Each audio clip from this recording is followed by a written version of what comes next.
Hello and welcome to another episode of the Christian Reeve podcast. Today's guest is a filmmaker, a musician, and a writer. His name is Rich Howe. Welcome to the show. How you doing? Good, thanks. Good. Glad to be here. Thanks for having me. Yeah, thanks Yeah, for coming. I was pretty stoked that you were interested in being on the show. There's a lot of there's a lot to cover, but let's start at the beginning. Let's just jump straight into the sort of your interest in film and directing. Where does that begin for you? well, many years ago, I was on a cricket tour. I was playing cricket in Jersey. We'd gone to play against Jersey. That's my local team. We ended up playing against Jersey. I was living near Bristol in North Somerset.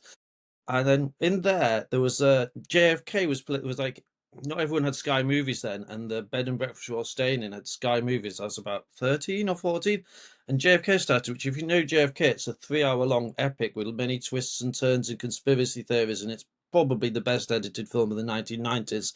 And I sat there and watched the whole thing whilst other people were going off to shops and coming back going, oh, they wouldn't serve me cigarettes or they wouldn't serve me alcohol. And I was like, or they did or they didn't. But I watched the whole film, and I did get involved in maybe a little bit of that stuff. But what I'm trying to say is, afterwards, I thought to myself, why did I just sit there for the whole 3 hours watching about something an assassination or not that happened in 1960s? And then I rewatched it, and I realized that editing was so interesting, the storytelling, and from then I just became really interested to know more about it. And I watched the film, and I did GCSE English presentations about it. And I went to look at courses at colleges in Bristol, and I saw how these girls were editing, on the media production course, like the equivalent to A levels, and I could see where they wanted to edit this Malteser being sucked up on the straw, and they were blowing it in and out on the edit. And I thought, oh, that's where they need to do it. And eventually they got to the point where they did it at the same place as I'd thought. And then the teacher said, oh, that's really good. And I thought, oh, well, that's a good sign. And then I chose to do a BTEC in media, including a bit of filmmaking or video production, radio production journalism when I was 16 rather than do A levels. And then I guess it just grew from there, the interest.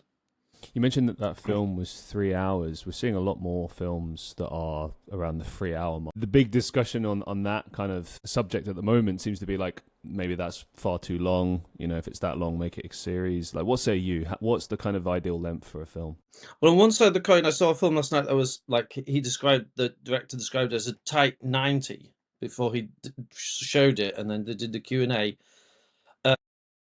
Then Wheatley, his new film, which he had in Cultplex, and did a Q&A before and after, which was quite interesting because, we spoke to him before, me and my friend. And I said, oh, my friend, he's a good actor. And we were talking to him and the producer, and they were saying, oh, streaming, which I'll go into the other bit in a second. They were saying, just stream it. I said, are you going to put it on any streams? And they were, oh, there's no point. You're just making money for the streamers. But I think that sometimes when it's 3 hour long film and I watch it on streaming, I sometimes then end up pausing it and watching it as if I'm watching a series, because I'll come home from work and I'll maybe watch 30 minutes to 50 minutes, but I haven't necessarily got 3 hours then. So I'll often watch those films. Like I've been watching the Frankenstein one, which maybe isn't 3 hours, but it's 220, 240. So I'm halfway through, but it's taken me over a week to get to like just over halfway. Also, I mean, I was a little bit disappointed. Well, maybe if I had gripped me more, I'd have watched it more. But I still think there's something to that. You can watch films and like series, but a 3 hour film on the other hand, I sometimes say it's just like watching 3 episodes of Breaking Bad or 4 episodes of Breaking Bad or something. And you can binge them. I suppose it's the expectation. Are you going to watch 4? You might think I'm only going to watch 2, but then it's so good you end up watching 3 or 4. So is it just the expectation that you've committed that 3 hours to sit down and watch it, whereas if you think, oh, I'll just watch 2 episodes, then if it turns into 4. I mean, I suppose the key is, you mentioned like, oh, I can just pause it at any time. I can watch it from home. You absolutely can. But the problem is, if you're in the cinema and you're watching a 3 hour movie, and you need to go piss, then you're going to miss the movie. Yeah. You can, and like, yeah, it's not the first time we've ever held it in for a film, but like, as you said, like a tight 90, that's possible. Holding a piss for 3 hours, I don't know. I feel like that might ruin your experience. And like, isn't that kind of the whole point? The experience, the I still think that film in the cinema still has that magic. It's like one of the few things over the years that hasn't really changed. It's still just as magical as like when I was a kid. I mean, I'm just talking from personal experience here, but it's interesting when you hear certain directors talk about this as well, and they're encouraging people to go see it in the cinema, and their kind of vision for it is you should go see it in the cinema because that's what it's intended for. It's got the full kind of visual spectacular, but also the backup of all the sound system and everything. You're just not going to get that even with a home cinema system that's like really complex, or maybe you got a home cinema, I don't know, but like it's just not the same as seeing it in the theater. But what say you? Well, even in the tight 90, because I had a bit, I did go to the toilet, but joking aside, but I did haven't got a home cinema. I've got like a sound bar, 55 screen inch TV, which is pretty good. But yeah, I mean, you can't replace the thing of the cinema. I mean, we've been to the cinema 3 times this week. I mean, I used to go a lot, but so we've seen Hamnet, which was really great to see in the cinema because of the sound and the emotion and the acting, which is a real sort of collective experience, and everyone has that collectiveness of knowing. Also about, everyone putting in there has a knowledge of some bit of Shakespeare. I mean, I suppose we all do through our English education, but also then the other film we saw was The Housemaid with Sydney Sweeney and Amanda S. So that was towards the end. It gets quite tense and in bits, and being in a full cinema, like 90% full cinema on a Friday night with people, and you can feel the intake of breath at the same time as you when the chases and all. This isn't a spoiler. There's a chase. I mean, that happens in a lot of thrillers. That happens in a lot of that happens in a lot of thrillers. Probably. I mean, not in any way. It would be completely unpredictable, but I'm taking the piss. I know, but what I'm trying to say, what my point is, that collective, groan, and there was also some real gross moments in it, and everyone was like, and you could, as you maybe turned your eyes away, you see half of your other row turning away. That's also part of the collective, and obviously, yeah, the sound and the visuals and seeing it on the big screen is fantastic. Although, with that, Ben Wheatley did make an interesting point because he filmed in 4:3 yesterday to make it look more like a televisual focus, a bit like Doctor Who or something like that. And he reckons that's much better for actors and actors' faces as opposed to widescreen. He said that it really makes the actors look better. And certainly Sam Riley did look really great in it, and and the other actors and actresses. But yeah, I suppose I saw, was it Matt Damon said today? I saw a thing on Netflix, how Netflix want you to repeat the thing 3 times, what the plot is. Any plot change, they want you to repeat 3 times because they think people will be on their phones. So if these 3-hour films are longer, in a sense, because you're repeating what happened. I mean, classic Hollywood cinema always had that rule. They repeated things 2 times to make sure people didn't lose what was the plot was. That was like, that's in script writing books. That's everywhere. Now it's 3 times. When you say repeat, do you mean repeat the narrative within the same story, or do you mean like have the characters kind of recap what's going on? Like, what do you mean by that? Yeah. Sorry, that's a better way to describe to say what I'm trying to say. Yeah, the characters recap the story. Yeah, the characters recap the story. But now Netflix won it 3 times because people are on their phones so much. So is that lengthening the film? We're just having the story explained to us 3 times, so that's adding that extra half an hour. You know what I mean? If you have 10 twists. Yeah, no, I get it. You have to explain. But no. But what I'm saying is, but also reports, if you need to go to the toilet, don't worry, it's going to be recapped for you. But this defeats the point. 3 hours is too fucking long. I know. It's. Well, you mentioned there, like you would typically pause a film, and I do the same. Like the last one I remember seeing was The Irishman. And I love a Scorsese flick, but I was just like, this is far too long. This should have been a series. And like, I don't Yeah. know that Scorsese's ever done a series. That would be interesting. But, you know, if you look at like Goodfellas or something like that, that's much better runtime. You know, and it's a lot. There's a lot that's covered in that. But then Yeah. maybe it's the fact that it's like a lot quicker paced, maybe. I don't know. It's like fast storytelling in a sense. Like, you know, blink and you'll miss it at times. But The Irishman was a lot more, it was a lot slower and paced and everything, which in of itself isn't a bad thing. But I don't know, I just don't understand this obsession with like really, pardon my language, fucking long movies now. Like, I love cinema, I love film, but just sitting and like, even at home, you kind of get fatigued. Like, you mentioned the Frankenstein one. Is it the one where the really, really recent one with what's his name from Star Wars that played Poe Dameron or whatever that character was? Oh, the guy that was also like the Bob Dylan in like Llewellyn Davis, meeting Llewellyn Davis, Maybe. Jacob, I don't know. the Coen Brothers film. Yeah, it's that one. It's If it's the one I'm thinking that's of, the guy. it was good. I watched it, and you're right, it's really long, but like we had time, so it was fine.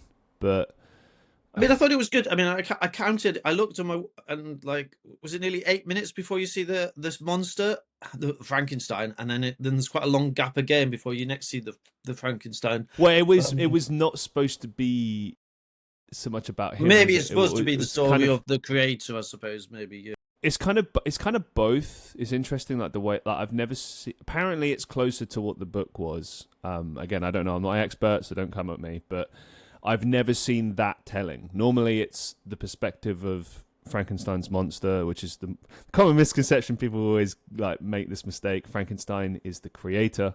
Frankenstein's Yeah, I the mean, monster. I've known the book for a long time. I mean, I had the audio book, Ladybird book on cassette that we used to listen to in the car with my parents when I was like 7 or 8 years old, right through to I've read the novel as well, you know, later on in life and seen, you know, I mean, I think James Whale's films from the 30s of it and, you know, the ones, I never saw the Robert De Niro one, what Kenneth Branagh did, that and mixed reviews, but I've never seen that one. But yeah, I mean, I think it is quite good. I guess it's that thing of everyone has their idea what the monster should look like. And I thought he looked more like a superhero than like the Marvel-y than rather than, you know, having bolts out of his neck and looking a bit green and Yeah, I know what you mean. you know Actually, yeah, he was almost like, like tall, dark, and handsome, and I was like, well, hold on, he's a monster. You know, like initially he's kind of looks kind of scary, but then yeah, like his hair grows out and he's like almost dashing, you know. And I'm like, he's a monster. Like what? he's the whole point is he's made up of lots of dead men spliced yeah. together. Like he's supposed to look absolutely fucking horrifying. What is this?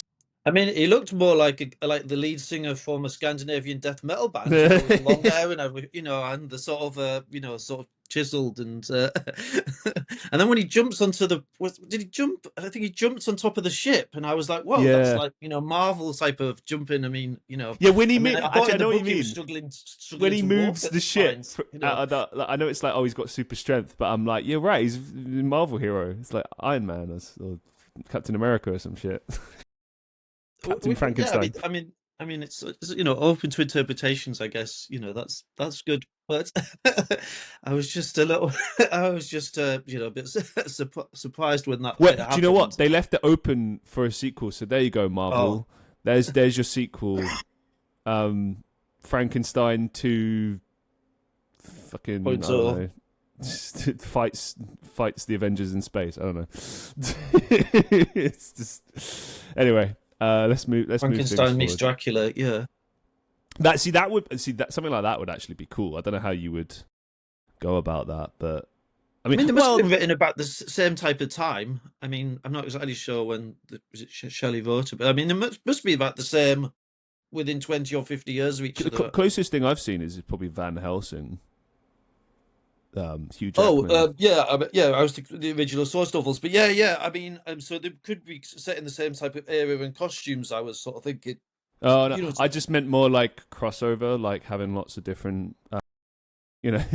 Kind of like you took in Marvel. It's kind of a good way of putting it. Like, just like, oh, it's Dracula. Oh no, but Frankenstein's popped out of nowhere. What the fuck? No, it's like, who else can we add to the party? I mean, I suppose they're both on boats. Did they end up? I mean, Romania. Is it Austria? Frankenstein goes to, well, he goes towards Iceland, I suppose, eventually, or the ice.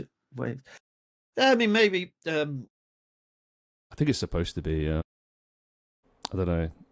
That whole part of the story was strange. I didn't really. But I do think that you said The Irishman, that there is the guy who has like split that exactly where you need to split it to turn that into 4 episodes, like 4 episodes of Breaking Bad or whatever. And there is a point where if you pause it, then it ends on a perfect cliffhanger and then moves on. I've shared now it once. There's an idea. I shared it once on Facebook, so I'll look and find it and send it to you. I mean, you might find it interesting, but he did it also with the James Bond, the Daniel Craig. He's watched all the Daniel Craig, including like Quantum of Solace, which people go, "What was the point of that? What was the point?" But if he's done it, it's like if you pause it here, then you pause it here, then you pause it here, it turns it into like 10 episodes of like the Daniel Craig era, and you're like, and I've done it once, and then it sort of like makes sense. It's like, oh, cliffhanger there, and then Quantum of Solace just feels like a couple of like, just filling you a bit of information before then the next one, which was actually a better film, but because that's just a bit of filler to sort of pad out the the overarching Daniel Craig narrative arc. I can't remember what the lad's name is, otherwise I'd give him credit. It was a couple of years ago. No, I love the idea. I wish they would do that with all films. Could you imagine that? That would be like, how would you like to consume your movie? As one whole narrative or episodic? And I think episodic is a better way of storytelling. Like if it's long, I'm a fan of that. Do you mean if it's linear? If it, obviously, but it depends on the story. If the story is short but sweet, absolutely tight 90, fantastic. Or I think 2 hours, absolute maximum, right? But like, if you want to have that episodic feel of it, or you want to tell a longer story, I think that's where you go with it, really. And I mean, I think really we have The Sopranos to thank for that, because ever since then we've seen so many stories played out like that. Breaking Bad obviously being a fantastic example of that. It's just a good storytelling method, and it gives time for things to breathe, particularly if it's like a series where you're still trying to figure it out. Like that feels like what Stranger Things was this idea of like, maybe they didn't know exactly what they had at the beginning. They probably had like a rough idea of what the end would be, but to me it kind of felt like, here's this idea, we'll get a season done, if it does well we'll do more, and then they're like, oh shit, it became the biggest thing, like on the we can extend this. But you can tell that in so many different series where they like didn't plan for it to last that long, and now they're like,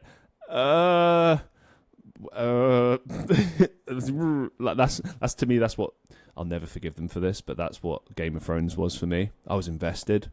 I was so invested, and they fucking ruined it. Like, just ruined. Yeah, I mean, Stranger Things, I definitely thought it was going to, like, they didn't necessarily, I don't think they knew if they were going to go on further with it. They were just happy to get the first season done, and it might have even been contained quite nicely within that. But I haven't watched the last the last one of that. So, but I do like what you said. I mean, episodic films, I mean, maybe from when we did like film studies at uni, like, I mean, people like Fellini, the Italian cinema, or then in the 50s into the 60s, 70s, then I like all like his films, like La Strada, or La Dosh Vitae, and Night of Cabria in particular. That's like a really good one, and that's quite a tight 95-minute edit. That's a really like lovely film. I think he won an Oscar for that. But yeah, so, and some Scandinavian cinema and things. But in general, I think episodic films are good, and shows, they do sort of follow a quite. I never watched Game of Thrones though. I haven't seen that. I haven't seen that. Just don't waste your time. The only reason I say that is that, like, really the first like 6 seasons are worth watching, and after that it just goes to the shits. So it's almost like there's no point getting invested in something where the ending's going to be bad. That's what I tell people anyway. Like, but there is some fun character development and fun stories in it. So Amelia Clarke, I saw her in Last Christmas, a Christmas film. I don't know if you saw that. That Not was quite those good. shitty Hallmark Christmas films that they do for like $1 million and then it just like sits in the bin of obscurity. Like, no. When was the last good Christmas film you saw that wasn't made 20 years ago? Exactly. I mean, Exactly. that is kind of. I mean, it's kind of sort of okay. It's George Michael's song, and the ending's quite warm, and it's helping home, people on the streets a bit in London, and I can't give away the big twist. It's obviously been made for certain markets, like the British market, American market, and the Chinese market. So it's been made in committee of like, how can we, get this Christmas film that'll appeal to the most territories as possible. But I'm trying to think what's the good ones in the last 10 years. I don't think it's in the last 10 years. There is none. There are I mean, none. my wife likes watching, she likes The Holiday, which is, once you get into it, is actually a pretty good film. But I think that's made more than 10 years ago. It's got Rings a bell. Jude Law and Cameron Diaz and Kate Winslet and Jack Black. And Right. the again, girls swap houses. The girls swap houses, and then it develops. And you have to get in that mind frame of like, when you're at Christmas, they swap houses because they both had problems with their boyfriends, and then they meet the neighbors or the next of kins of the people who don't realize they've just done this house swap. It's like from the Cotswolds. Is it the Cotswolds or somewhere just on a train outside of London or Surrey, and then with Beverly Hills. And then they get involved with things happening there. You have to eat quite a lot of chocolate, and be like, it's Christmas. It wouldn't be a film to watch in June or July, but that's just it is quite a charming rom-com. It's quite a charming rom-com. And then the old man there's an old man in America. He's like, probably the best character in it, and he is. And then Jude. Is that a spoiler? Some of the children in it, there's outside characters that help keep it festive and, warm, fuzzy hue around the screen, and you don't question things like, why is she running away from that taxi, not carrying the suitcase that she was just taking back to Los Angeles? Why doesn't she just tell him to turn the car around? Why is she running a mile through the snow rather than just say, turn the car around? Because it's a rom-com, so you have to run, But it's a charming film. I recommend give that a watch next Christmas. Sounds like you spotted some continuity errors there, Rich. Would that be right? Well, certainly the bit with the suitcase. Certainly, like, she had a suitcase with a laptop and all the stuff he saw her packing, and then she just left it in the taxi and then ran. Why didn't she just say turn the car around? But yeah, it was. How often do you notice stuff like that when you're watching films and series? Does it bug you? Is there things that just like, oh, that was out of focus, or that's not quite right, or why is he wearing a different T-shirt in that scene? Do you ever notice stuff like that on a regular basis? Yeah, the clothes, maybe the focus thing. I might think, is it a decision? They've obviously chosen to leave it in. If it's low budget, it's just like, oh, maybe they didn't have enough takes, or maybe they wanted something soft. I mean, not, but yeah, I do often notice. I do notice things like the clothes or a prop, props, or why has that prop not gone carried along with the story? Because then it's like, well, why have they not got the umbrella anymore? If they had the umbrella, they could use that to do the blah de blah. I'm trying to. Yeah, that type of thing. I do notice it. My thing with this is like, okay, as you quite rightly mentioned, if it's a small budget film, like, you don't pick it apart.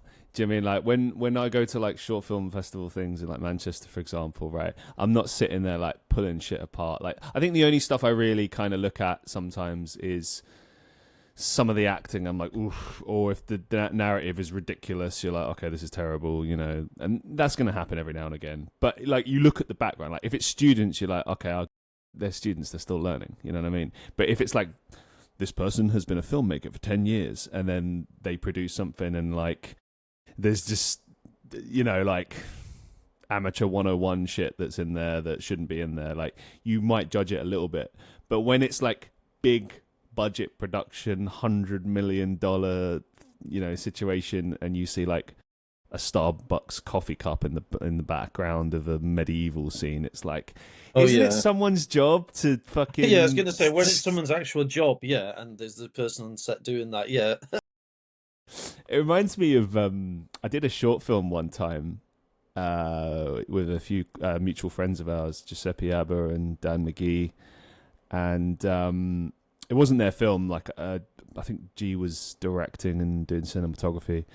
Anyway, I was just doing like a little short piece in that, nothing big, and we had a lady on set called Jodie Massey, I think her surname is. Lovely girl. Can't remember her exact contribution, but I do remember that she was helping us a lot with continuity stuff, and she pointed out stuff that like all of us just completely missed.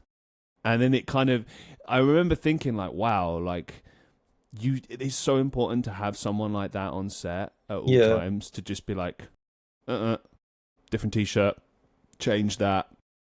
No, they need to have this at all times. Like I look at that stuff as well. Like if I'm playing a character and I've got the scene in my head, I'm like, okay, they should have this. Like for example, when we would do, and we'll get into fake news soon, but like we were shooting your film recently, and I'm running through the scene in my head, and you know, like how it's going to play out, and I'm like, okay.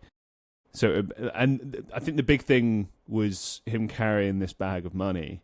I'm like, okay, logically, what's he going to be doing with it? Like, he's still got money with him, so he's going to throw away a little bit.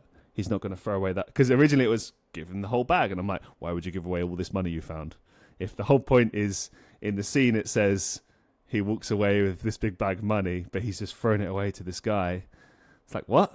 So I was like trying to logically break it down and be like, it must be this. So it's like logically, and then like that's the sort of conversations you have, and that's what we had on set, where it's like, is this what you want to do? Or it's like reminder, isn't it? It's like, okay, this is how I see it. Is this what you wanted? Or do we do it a bit differently? Or what say you on stuff like that? Like when you're trying to kind of map out a scene, maybe.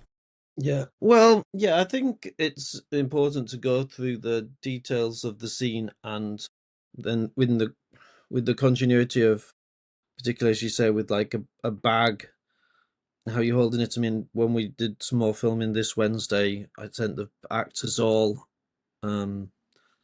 screenshots of what they were wearing in other episodes, so they could, you know, get the same costumes together, and reminded everyone very politely, including myself, to always pick a hand, and if you're going to drink with a cup, pick a hand, and it's always that hand, you know, because not going between right and left. It's like if you're right-handed or left-handed, it doesn't matter, but just pick a hand, and then that's your eating, drinking, doing everything with. Then that, especially if you haven't got, as you say, like a continuity person or an assistant director who's keeping an eye on things, or I mean, runners I've seen do that, they've said, oh, can you just keep an eye on things, a long time ago. But yeah, that yeah, with the It reminds me actually when we were doing your film and we were doing one of the last scenes before we left, that we did have drinks at the table, and I remember that question being asked, like, would you like us to drink or should we not? Because I think we were all thinking continuity in every shot. If there's different levels of, do you know what I mean? That's, you cut away to one shot and come back to another. It's like, what? There's more water in the cup now? What? You know, you're gonna notice that. But anyway, yeah, I haven't noticed any problem with that. I think that was fine. I haven't noticed any problem with that in the no, I editing know. I've done. I mean, But in yeah, general, the we did concept of discuss that. we did discuss it. We did discuss it. Yeah. So that was good. Um, I think it was good to just, you know, have either the clear liquid or a dark liquid. Like you can use Guinness to be like a baby Guinness, or a dark Sambuca. You know, if you're doing shots, rather than having something, or using milk for like White Russians. I think those are probably like the three best ones to use, rather than if you're doing like beer or ale, but then if it doesn't look quite dark enough or fizzy enough, or if it's lager, or then some people try and like use other colors in order to make it and then try and get the levels right like that. Whereas those are drinks that people are constantly lifting. Whereas if it's a shot, it can just be on the table for a while. Or if it's a White Russian, people are not, well, some people are, drinking it all constantly. They can just be on the table and it doesn't feel like, hey, why is nobody touching it? I mean, that Yeah, I know what you mean. I hate scenes like that where it's supposed to be in a bar and the characters just never touch their drinks. I'm like, that's just not realistic. You take like little sips or something, like, like I'm not, obviously it depends. Sometimes, yeah, you do have those sort of conversations where you barely touch your drink. Fair enough. But I don't know, if it's two dudes in a bar and they're shooting the shit, chances are they're drinking fairly yeah, quickly. I agree. You know what I mean? They're at least gonna touch their glass, let's say, every few minutes, something like that. I mean, that was the continuity, just with what you were saying the other day. This film we were watching the other day, I think it was Kevin James, which I don't know if you know, the American actor, like King of Queens. He's quite like a, Yes, yeah, he was in Mall Cop, wasn't he? Paul yeah, Blart. Mall Cop. He was in a restaurant and he left the restaurant. He left like a whole side of fries and half a hamburger, and I'm like, come on, like, no offense. I mean, I've never left a chip in 20 years. There's no way that guy's leaving half his meal to leave. It is just like, maybe there was continuity, like we don't have to bring in another thing, but it's like, as soon as I saw that, I was like, people don't leave like over half their meal on the table, and then exit, and it I wasn't an mean, emergency. He didn't get a call and have to move. He just said he was going. He hadn't fallen out with the other people or anything. It wasn't like he had a real thing to leave. He was just like, okay, I'm gonna, I'm ready. I'm gonna go to work now. And he just like, but anyway. no, you're right. I noticed that that's a big trope in American movies in the 90s and the 2000s. Like, I saw one about a year or two ago. Someone made a meme about it where it was like, every time the character, like a kid, leaves to go to school, and there's a massive breakfast spread of like muffins, pancakes, every cereal you can imagine, bananas, whatever, and then they just take like one banana and like a little sip of orange juice and leave. And it's like, yeah, sure, people have done that in a rush before, but you never have like this massive, huge spread, not unless you're like, I guess, some rich family or something. But then if you were, you'd probably sit down and make like a big, like, I don't know. I mean, I think I'm generalizing here, but like, it's, do you know what I mean? Like, breakfast tends to be, you sit down, you have breakfast, whatever, like, but I always found that a bit unrealistic in American movies. But then I don't know, like portion sizes and stuff like that are pretty crazy over there too. So there is an element of realism there. But you see it a lot in American movies. Maybe not so much now, but like back in the day, you'd see it all the time, and I was always just like, "That's odd. Why would they do that?" Or like you say, they just like they're having lunch and then they barely touch it. It's like, is he not hungry? Is that part of the narrative? Is he having, I don't know, like problems eating right now? Like, what's the problem? What's the story? Who knows? Yeah, I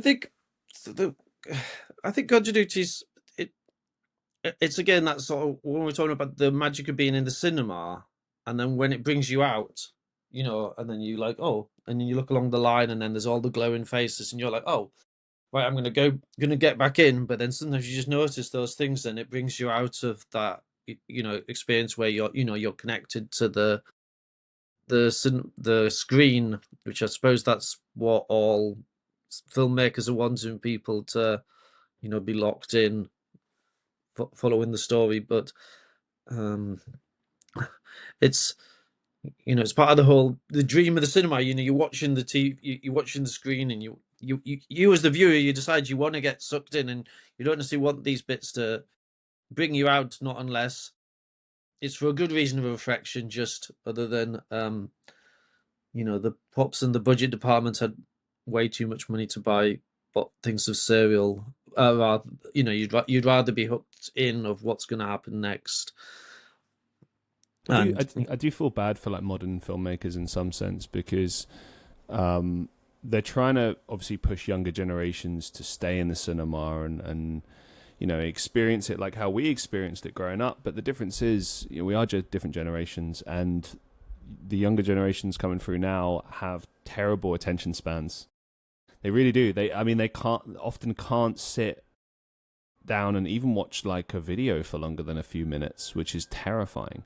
I've noticed it sometimes with myself where like I'll find myself multitasking and not paying attention to something, and I'm like, this is bad. So I have to just put things down, focus my attention. So like we're all guilty of it. It's just when you're a generation growing up with that, you don't see the problem with that. Whereas we would be like, oh, that's not good. Let's eliminate that. A younger generation might be like, what's the problem? Like, it's normal. They say that it's rewiring the brain and like it's to do with the pleasure centers and stuff. Like, that's why when you're scrolling, say on TikTok or something like that, you know, you're looking for like a quick release, like what's something to stimulate the brain. I want a bunch of short Dopamine 5-second videos. Right, dopamine. Yeah, I just want dopamine. But if you're watching a film, it's a long process. It's long-term gratification, I suppose, and you're not granted it straight away. And it's supposed to be twists and turns and, you know, the journey. I mean, I think there's always that thing. I once thought or heard somebody talking about, and it made me think. You know, sometimes in the certain films, they almost can, especially maybe if it's like an artist film. Not to say you get bored of it because you want to see, but also that boredom, it makes your mind.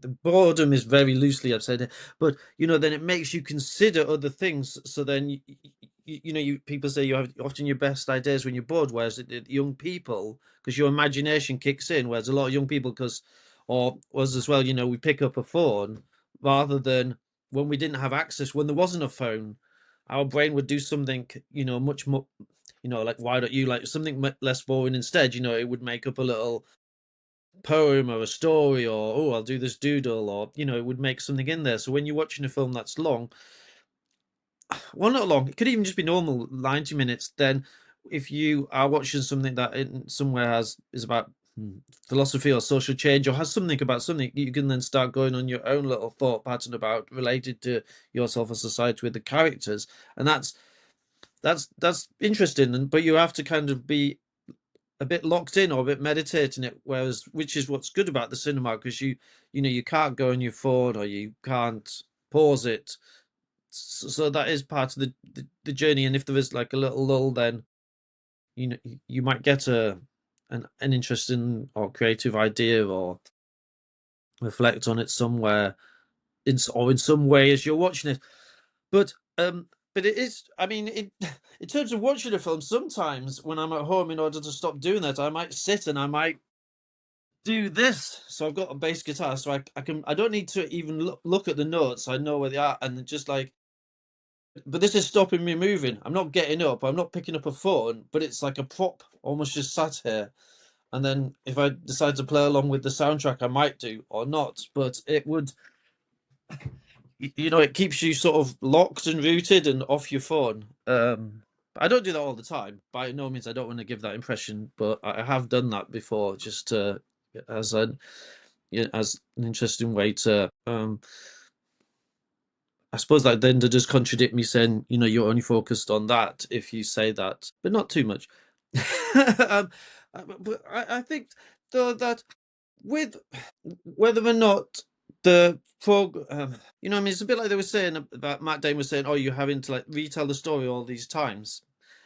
I mean, it is interesting how that's being told, because I mean, people used to criticize the twice going around in the same bit, but also they want action in the first 5 minutes. That's another Netflix requirement, he said, which is fine. There's lots of great movies start with a good set piece. Yeah, I mean, I agree. Like, you want to kind of hook people into whatever the story is, but then, like, from the get-go. But then sometimes things are a slow burn. Like, I watched something recently. I couldn't for the life of you tell you what the name of it was. Something like Detroit 99 or 79, something like that, 77. Sort of like small budget film. It had the actress who played the original Wednesday in like the 90s film. But yeah, Christina Ricci. Yeah. And she was like brilliant actress. Yeah, she is. She was the supporting actress in the film, and it was kind of like a couple dynamic situation, but like like basically he just kidnaps this girl on the street, Oh, and Buffalo 66. Oh, Buffalo Buffalo 8. 66, No, 86, no, 66, yeah, something like that. so yeah, it's got Vincent Gallo. Yeah, I saw this at the cinema when it came out. Yeah, yeah, Incredible yeah, good. film. Yeah, I saw it yeah, recently, and yeah, it's because he spends the first scene. He has to try and find a toilet. That's the first bit. He's walking for like 15 minutes trying to, yeah. it's a slow burn, but it's worth it, and it's got a fun little twist. Like, I remember watching it with my girlfriend, and we were just hooked. We were just like, especially at the Yeah. end. I won't ruin it for our listeners, but I was like, oh my god, oh my god. It's cool, man. It's just bonkers. The whole thing is bonkers. But like you Yeah. need that. I Yeah. think you need like stuff that's a bit out there, and I don't always agree with this whole like guidelines thing. Like there needs to be 5 minutes and then straight action. There needs to be 3-point arc. There has to be this, and this, and it's like you don't have to do anything. Like you have to have a story, but the way you tell the story, that's up to you. And it's like writing songs. It's like you don't have to do it the conventional way. There's lots of different ways to do something. But it's like, obviously, I don't know. My perception is that these days the big companies are less willing to take risks, even though there's so much money flying around. They're like just terrified to take risks, and they only want to go with what has done well before. And it's like, yeah, but if you do what has done well before all the time, then all you're going to have is like 50 million clones of the same thing. In order to break out, you have to take risks. That's just a tenet of life, I think, really. Yeah. Anyway. I mean, I think with that what you said, because the Ben Wheatley talked about that a bit yesterday, and it's something that I've been thinking about with the fake news quite a lot recently. Is with the storytelling, like he was saying that it's ever since Star Wars, it has to be the hero's journey. But before that, films necessarily weren't like that. But Star Wars was such a success in, was it 77, that then through that's permeated Western film culture since. The hero's journey, but that's just one of the journeys. Whereas then, I mean, fake news. I wrote that in a interesting way. I'd never seen the Hunger Games. I did watch them all over Christmas, but several years ago, I did start to write it. With the November. I don't know if you've come across November. Where the idea is November's quite a quite a big thing in the it's a thing in the writing community where people will be like, well, there's not much happens in November, so if you write 2,000 words a day for all November, every day you've got the first draft of a novel, and then you got the rest of the next year to keep writing, but don't stop, don't make any corrections, you just write.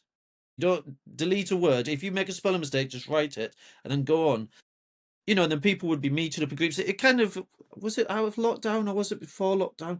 But it's kind of like people would meet up in coffee shops. It was quite an American thing as opposed to, but there was like people meeting up in Waterstones in Manchester or at home, I think, and like meeting in groups and, all just to support each other and write or type.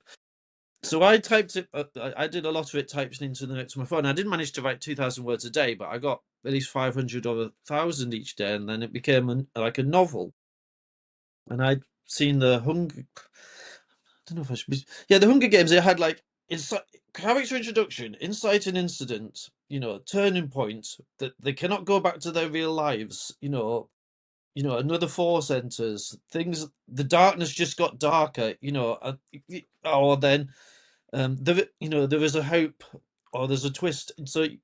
And then with the story that I knew wanted to tell, so I used all of these plot points that whoever wrote the Hunger Games, or whoever analysed the Hunger Games, whoever wrote a dissertation on the Hunger Games wrote, and I thought, oh, well, that must be what people might like, and so then that's where I got then where I wrote it as to be like just a novel, and then once we got talking with people about things, and talking with the actors, and they were like, oh, let's keep the story going.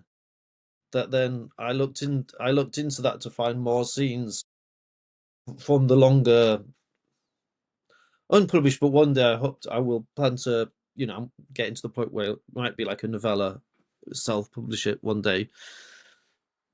Why If any not? publicists out there that are publicists here, then so that was how that came about. But I was just sort of saying that, like, I think that it is, because that's one of the other things that's quite annoying, not to go off on a different tangent, but some of these sites where they take films, and often independent films, and they want them, and they help grow these sites, and they take in people's films, but then once they get to a certain point, there might be like gatekeepers, like, oh, you didn't have that in your third act, or the first act's not the same. But then some people are making great, but it's like saying, oh, well, a song by a new wave band's not as good as a progressive rock band because they didn't have a coda. It's like sometimes you don't need always a coda in a song for it to be a great song. You know what I mean? But some of the greatest songs ever are that, because they have such an amazing coda that then when the chorus kicks back in, that's fantastic. Like, I don't know, Paranoid Android or a Hendrix or something like that. But then if a punk song just does like a drum fill instead of a coda, nobody minds. It's like, oh, we didn't need a coda, there's just a drum fill. It's still a great song because it's a great song.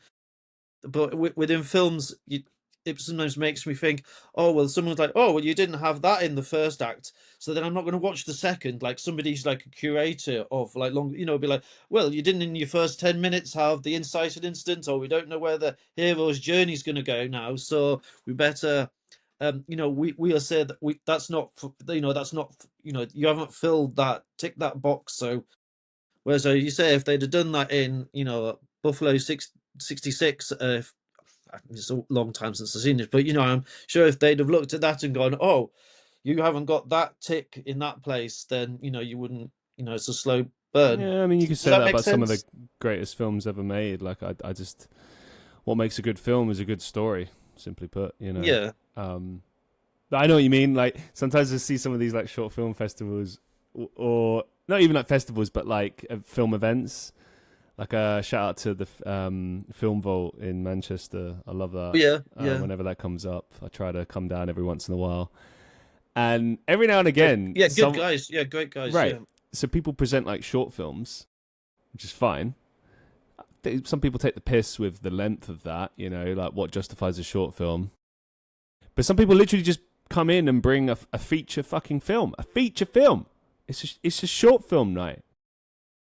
And like I remember one time Fallon told me about like there was a film event where they watched all these films, and then right at the end was a feature film where none of the people that made the film were there.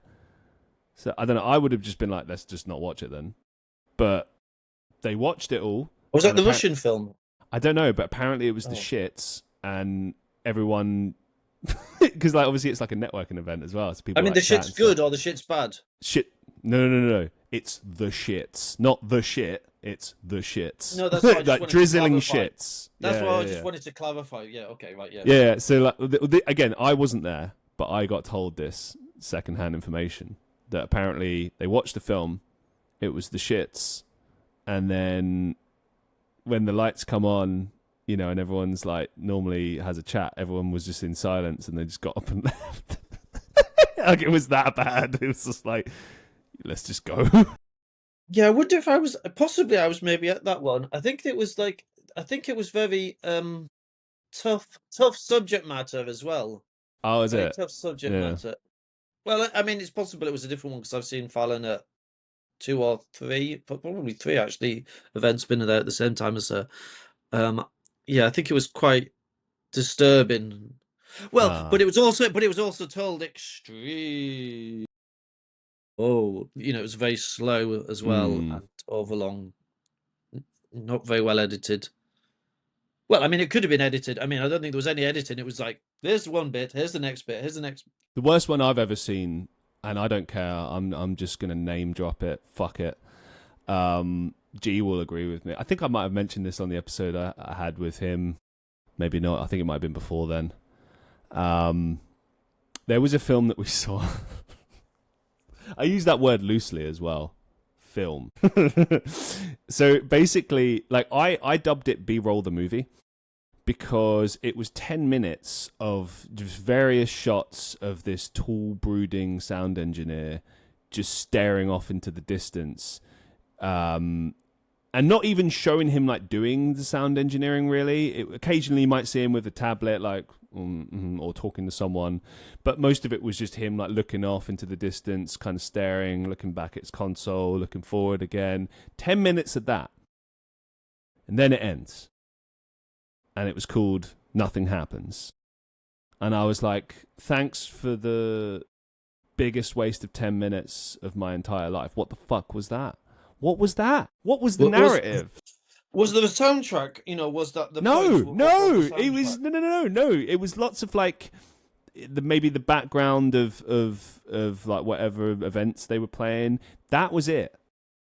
That was literally it. Well, I don't know. Maybe I'm glad I haven't seen it. I didn't know if it was going to be like, yeah. I was just sitting there with G like, what the fuck is this shit? What is this? This is awful.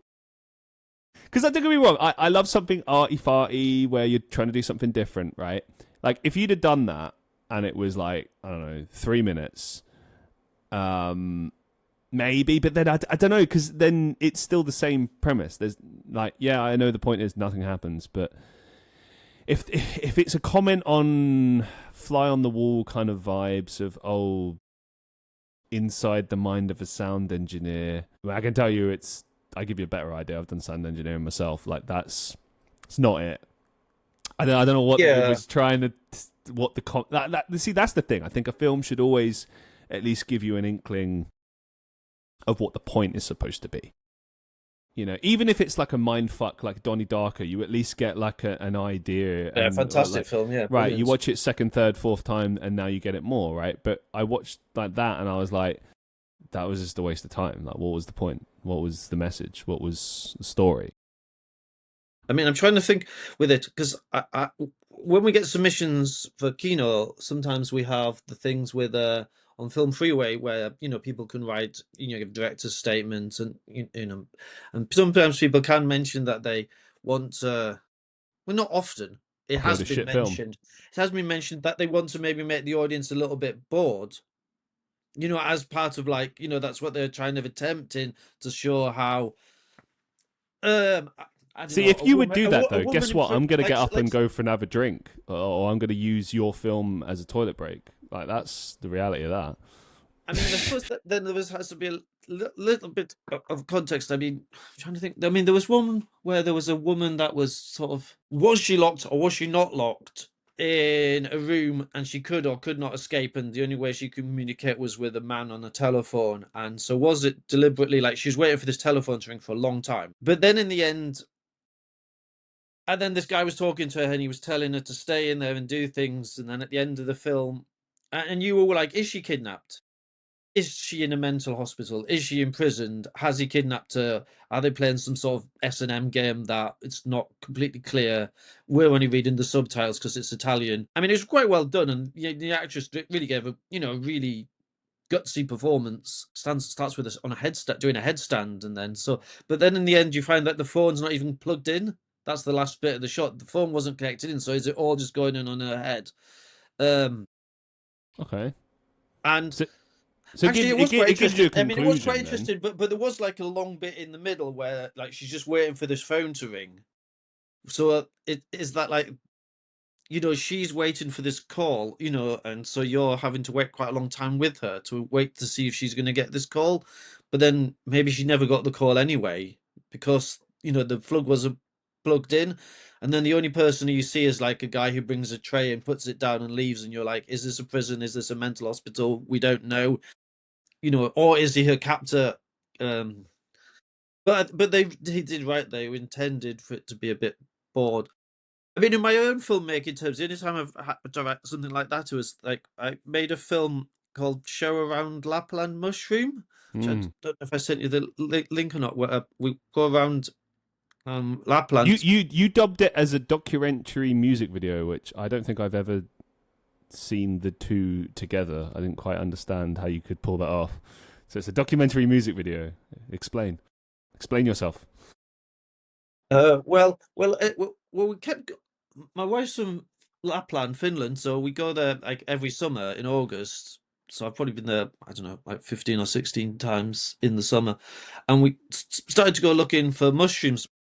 She did a foraging course in Charlton Water Park, which I'm putting over there. So then she got interested in that, and then we go looking.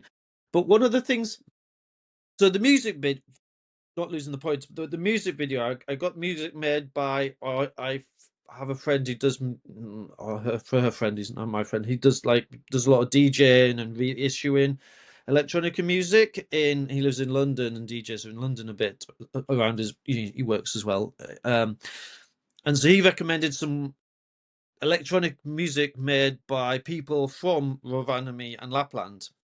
So therefore, that sort of ambient or techno, but not really techno, more like electronic music. So that's where the music came in. But also to go back to what you said, like I had to write something. Whereas when you're looking at the mushrooms, because everything's all one take, so sometimes you might only glimpse. You might see a mushroom for 10 seconds, but only 3 seconds of it will be 100% in focus. Because that's part of the journey. Like you're walking around this forest for hours, or half an hour looking for things, and then you find them, or you might see a reindeer off in the distance, and you're like pulling focus, on your camera to try and get it. So I wanted to try and take the viewer on that same journey, So there I was like, is that a mushroom? Then you have to look in a bit closer. So by having you see it focusing. I did try it where if you cut out all the focus, the slightly out of focus bits, it didn't feel quite the same journey. But then I felt, and it was also much, much, much shorter film. But then the ambience of the soundtrack, I thought like it really like provided like a nice sort of flow to it. So it became more of I don't want to use the meditation, but it was more ambient in the way that you would watch it, and then occasionally, oh, there's a mushroom, and then you would only glimpse it. Whereas if you only saw all these perfect mushrooms, you can look in a book for that. There's nothing special, but when you only just captured that little bit, then it felt like you were. That was like a little. Each time you got a real glimpse of it, there was a bit more special. I mean, obviously, you couldn't say to a reindeer, "Can you just stop now so I can get you in focus?" Or a rabbit, a hare or things. So that was, and then the travelogue bit was just, sometimes we would then talk about it, but we would never do more than one take. But also, like Stanley Kubrick, no, not Stanley Kubrick, I mean Jack Kerouac, the beats and that, they never wanted to edit anything. They always just had the first draft the same as it was, and that was part of their writing, and they were always traveling and then writing with jazz and things. So then that idea was to sort of keep that you don't. And it makes it quite easy to edit because you just either want the bit or you don't want a bit, and you start and stop. You don't really cut in and around the scenes, which is kind of better. I mean, some documentary travel things are good when people, have more than one cameras and they can edit. And sometimes it's better just to see a flow. I mean, I like watching things like Race Across the World where you see them just following people, and I don't know if you're familiar with that show, but that was the journey that I thought it would be good to take people on, like a travel log music video where you see the sights, but they're not spoon fed to you. You have to do a bit of concentration work and have a bit of patience yourself because and it was only a 9-minute film. It wasn't excessively long, it, things happened. There wasn't that one called Nothing Happens. Things did happen. So moving it forward, tell us about fake news, because you released that a year or two ago, and you're working on the follow up now.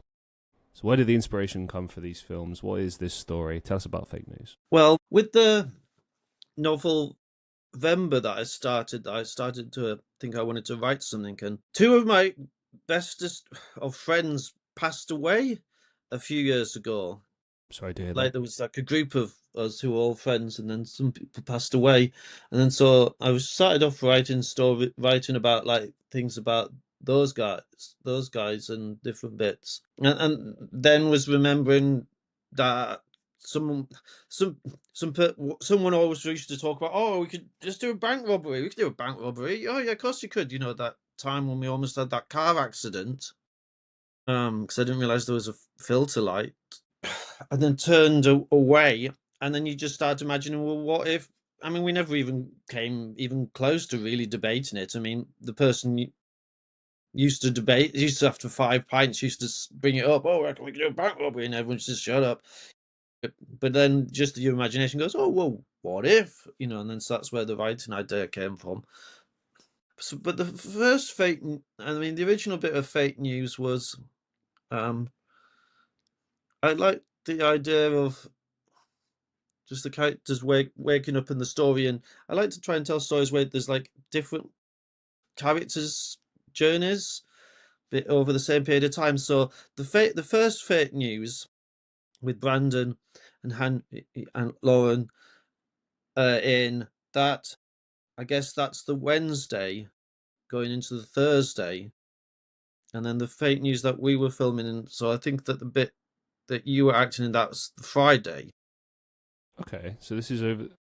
So it just kind of, because after we did the first one, and then we were showing it at Kino.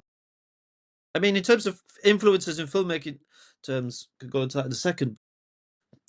So then, Brandon and Ashley, they were like, oh, we should do some more. Have you got the what happens next? What happens after the next day? Because it just sort of, it gets to the point where it ends. Then you're like, well, what happens to these people afterwards? It doesn't. With the nature of the story, it carries on. So they were like, yeah, maybe we could do this. Have you got more? We could do like a little web series, or we could things. And I was like, oh yeah, maybe we could maybe do that. And then so I said, and so then I thought, oh, what's the next day? And then so we'd done some more. What would be yours was the Friday, so we'd done some more of the Thursday, and then we also did some of them the Tuesday. Like, what would be behind that? So it will be a short film on its own, but definitely 100%.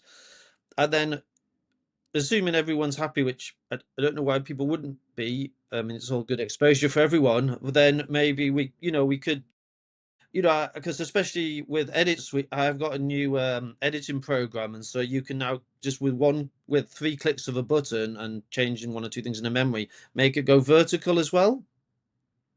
Like how you see things that are particularly on TikTok or YouTube, how even though we film wider, it just puts it into or pushes it into vertical. So it could be a vertical, and then maybe I haven't done enough research to know what's the optimum or popular length, whether it's 3 minutes or 6 minutes or 8 minutes. I'm not sure which one of those seems to be that research is continuing. um, but they seem to think I mean, Brendan, I'm not sure exactly how old he is, 23 to 24, I think maybe. He seemed to think that would be a good way for all the actors to get exposure. Never And I know. thought I would like to get as many, I'm in it for, I've written stories and I just want to see how they move. And if people to watch it, I have my other employment, and I want to just see and if more people want to watch it, that's fine. And if it's as easy to transfer it as just like 3 clicks on a press space, it's not like you're having to crop every shot individually. The edit suite does it for you, then I would be happy to, I'm happy to look at that. I don't know how would you be happy if it was to go on TikTok or something as well? Yeah, I think it would be a fascinating experiment. I've actually seen a lot of.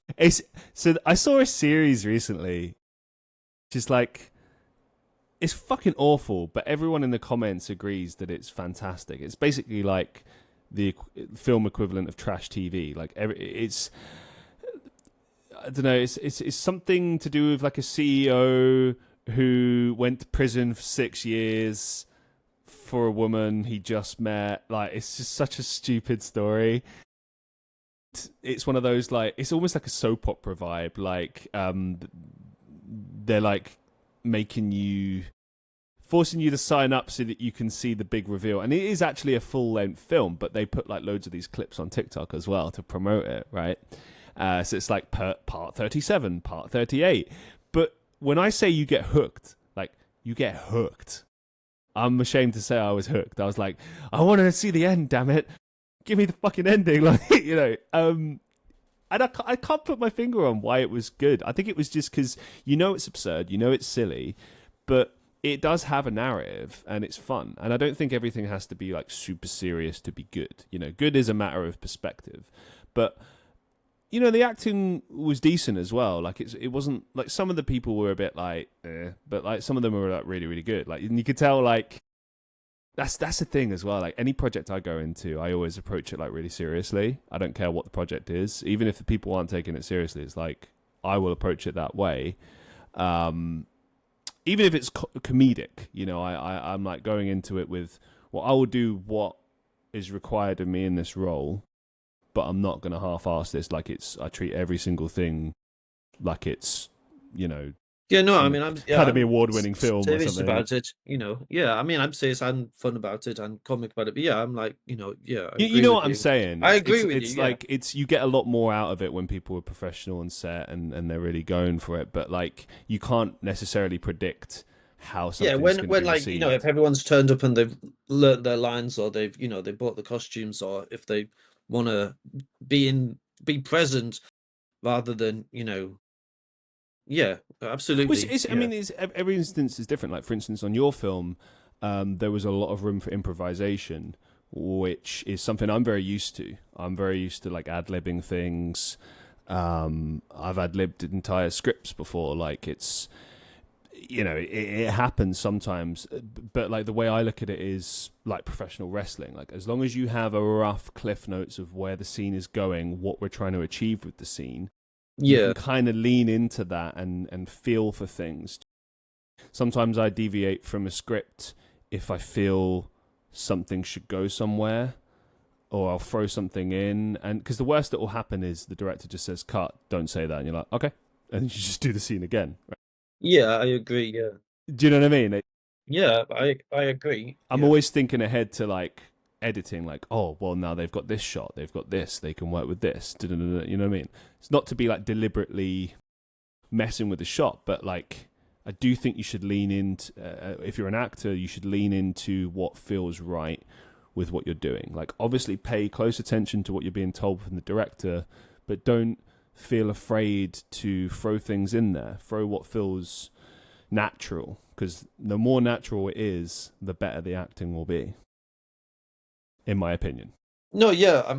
If people have a slightly different way of phrasing a sentence, as long as they get from A through B to C, and then if it's C, there has to be a crucial line that gives either humor or a punchline or plot information. As long as I mean, I think they were some of the main things I just kept notes in it. I mean, maybe if a key word had been mispronounced or something like that, and I was like, oh, can you just say that? And really, I don't know if that was on the same day as you were there. Can you just make sure that I remember a joke. There was a that joke. one line out of anything, just if we just get that one bit. But I'm very happy, and I've read. I mean, I think where's it got? This is one of the best books about filmmaking, and it's a movie maker's masterclass by Laurent Tirard. And the filmmakers who he interviews, he's a French writer.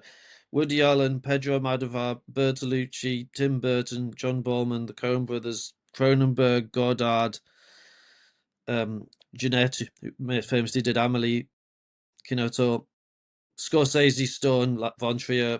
Well, there are many filmmakers on there, and a lot of them, or at least half of those, certainly Woody Allen, Bertolucci, lesser extent the Coen brothers or Cronenberg, but a lot of them will go with the method that you're talking about, letting people talk, especially now with digital video, because some of these guys were maybe a bit more forced with film, and that's expensive, and they only had certain budgets that they would want to keep things more confined, or they would have storyboarded everything so much because they were having to ration film. But now with digital, obviously you got the time on the set and the actor's time, but you have scope for different people to. I mean, if you're particularly talking something in a Yorkshire accent, and if it doesn't look written like that, but you're talking a Yorkshire accent, you might want to put certain words in to make it more authentic. Well, I learned improvisation through sheer force because believe it or not, I'd say 90% of my acting career has not involved rehearsals. It's literally you learn your lines, you show up to set, and you nail it. Yeah. And I just thought that's how it was done. Like, I knew that rehearsals were a thing, but I thought it was more maybe for theatre and not for on screen. Then I found out, no, they do rehearsals. And it's like, oh, so just all the films I've done just didn't do rehearsals. But I leaned into the improvisation factor because it felt natural, like I mentioned earlier, and also that's what everyone else was doing. So I was like, all right, well, just throw out what feels right. You just became, you just get used to it. The only thing I'd say for anyone watching, listening, if it's your first time acting, working on a film, best advice I could give is approach it with, sort of blank canvas, but always expect it to be different. It always will be. And like move with that. Like whoever the director is, try to get a good relationship with them. Try to get an understanding from them. If you can't, go with what you've brought. So like make sure whatever you've brought is concrete in your mind, and when it's time for action, you just do your thing and see what happens. Because I've seen that. I've seen some films I've been on, it's been like lots of feedback. Others it's been like there's no conversation at all. I don't know, it just is what it is.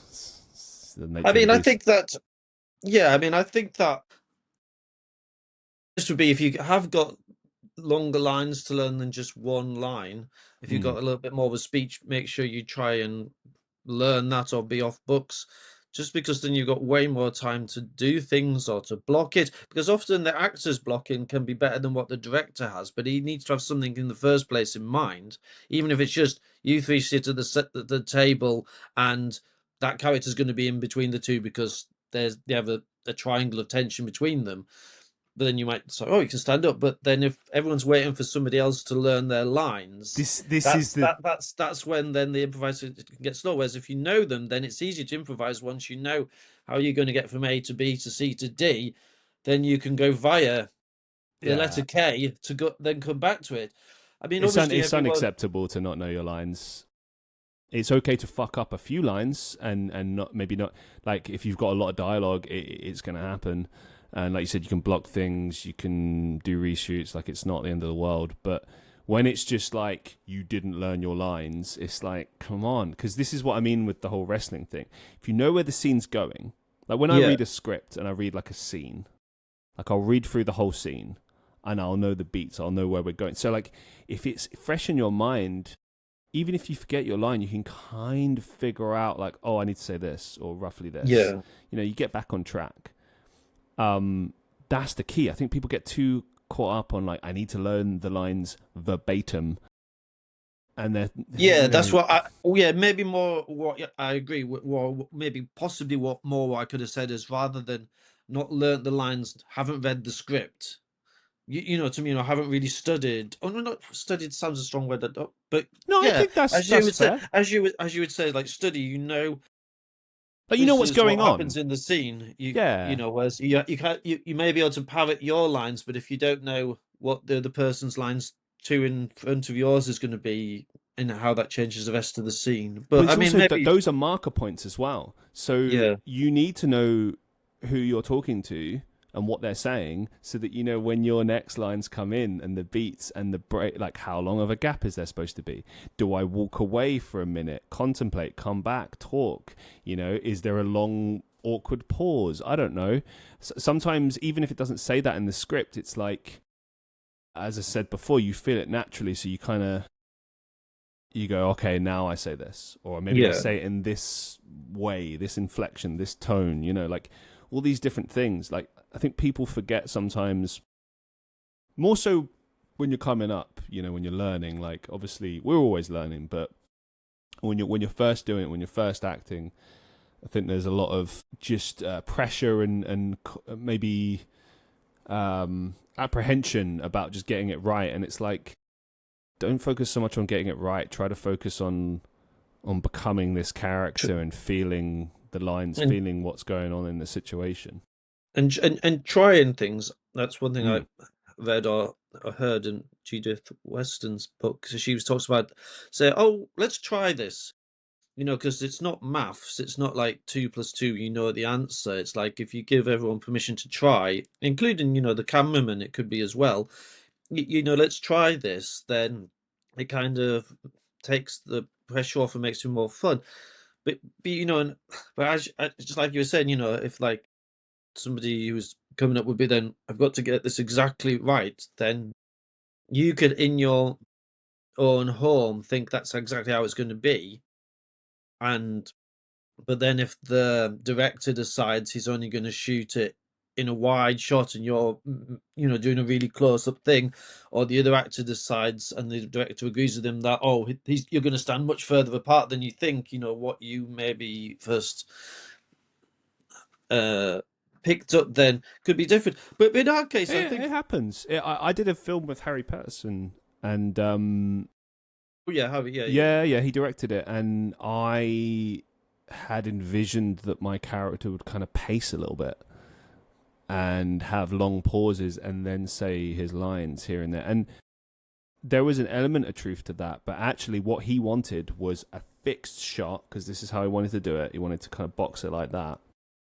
And I couldn't move. And I was like, oh, that really limits like this, what I had in my head.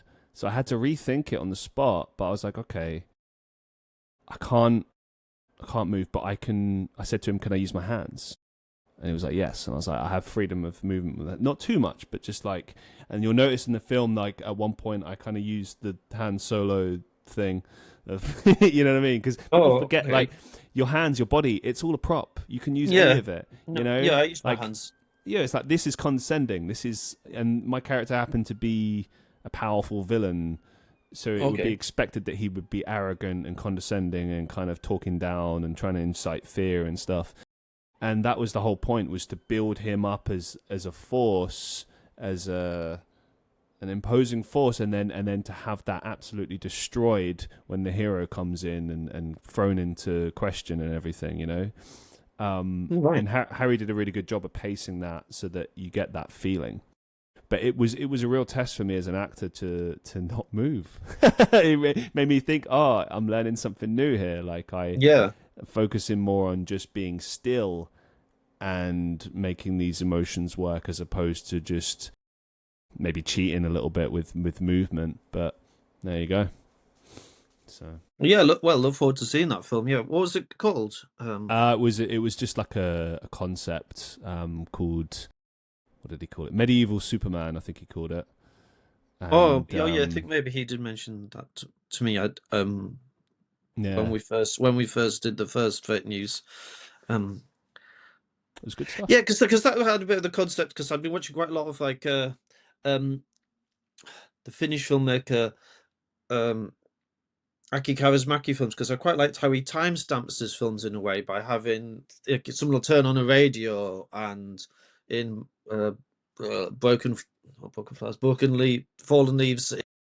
They turn it on and then there's something about the Ukraine and he's like, bloody war, and I quite liked how that was. So that's why, like, in a sense, it was originally called Exam Blast Fast, because they were going to an exam, but then the blast thing could also be then like the bank robbery aspect. But then I changed it to like fake news, because then when there's the radio is talking about fake news, which would then be related to Trump and the Donald, the Donald. And but yeah, it has been really like, yeah, a lot of good working with, a lot of fun working with the actors. I think we've really got quite a lot filmed, and we did quite a lot of good improvisations again on some of the script that we had on Wednesday, and with you guys and with Sadie and Bethany when we were all at the table, and then the other lads came in as well. I thought those scenes worked really well, and then the scenes with the when you extract, well, not to give away to the plot too much because I hope people will go and watch it, but when they when you confront the lads, I'll just go with that far and say that. Then I thought that scene worked really well, and we did try it a few different ways. I thought that you and Brandon the character's name's Cappy. You know, very Lots of good fun working with duologues. Brandon. Yeah, he's a great actor. Harry too. Yeah. Everyone was good. Let's move it forward. A couple of final questions for you to sort of round off today's show. What has filmmaking taught you about life? Well, be prepared. Try and be empathetic towards other people, and then the context of things, whether or not it's your role or other people's time or other things, and then also I know Stanley Kubrick always used to say it helped if you're a paranoid worrier, if you're a filmmaker, because then you can try and imagine in the future everything that might go right or wrong.